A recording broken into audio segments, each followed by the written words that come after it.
Here are some really important safety things to keep in mind when using the hot glue guns. First of all, we never want to touch the nozzle of the hot glue gun ever, whether it's sitting in the drawer and you think it's cooled down or not. You never want to touch the nozzle. You want to assume that it is always hot, because if you touch it by accident and it is still hot, you will burn yourself.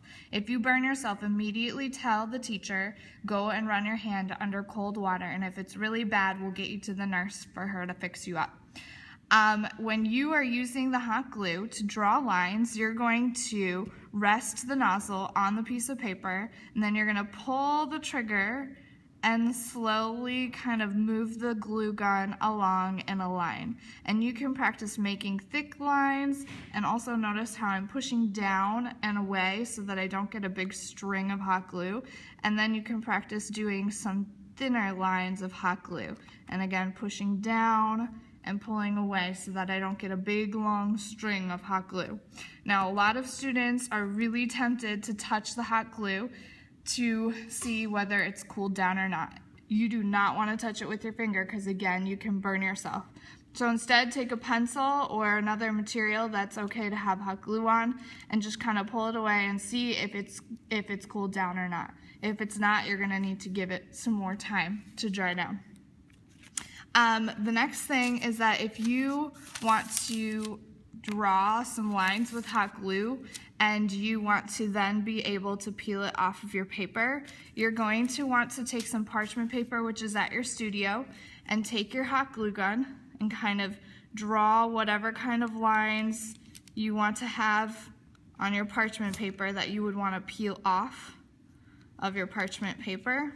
And then again, testing with your pencil to make sure that it is cooled down. And this one I did a little bit ago, so this one is cooled down. So then what I can do is just very carefully peel it off of my paper here, and it comes right off without ruining the paper. And then I can now take my hot glue and I can put this on top of some cardboard or some chipboard as texture. Here is another one that I did earlier. And then we always want to save this because we can reuse that over and over again. The last thing with hot glue is you never want to have the hot glue pointing up and gluing something that is going to be up farther than your hand, because the glue can drip down and hurt your hand and burn your hand. So instead, you always want to have whatever you need to glue down on the table. You're gluing it, and then so it's not going to drip down. This video is going to show you how to safely use a box cutter.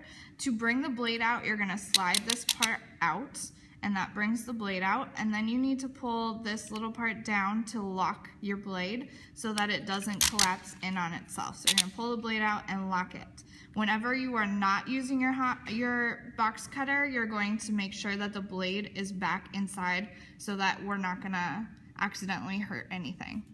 When you're cutting, you're always making sure that your hand is either to the side of where you're cutting or above where you're cutting, so that you aren't accidentally cutting towards your fingers, because that could be bad. So you're going to put your hand above or to the side where you're cutting, and you're going to pull down with your blade, always cutting on top of the blue mats. And I usually need to cut a couple of times through that to get it to come apart. You can also use your box cutter to cut cardboard. Same thing, you're just gonna kind of put your hand to the side or above, and you're gonna slide your box cutter down. Go a couple times to make it kind of come apart, okay? Then, I'm going to put my blade down, set it aside. You can also use a couple other materials. We have the orange handled scissors, which you can use to cut cardboard or chipboard. Don't use them to cut tape or have them in the hot glue area. And these might be easier for you to use for a box cutter or for chipboard and cardboard cutting. Otherwise, we have some cardboard scissors that you can also use to cut chipboard and cardboard again. Make sure that these materials are always in the blue cutting area and never in the hot glue area.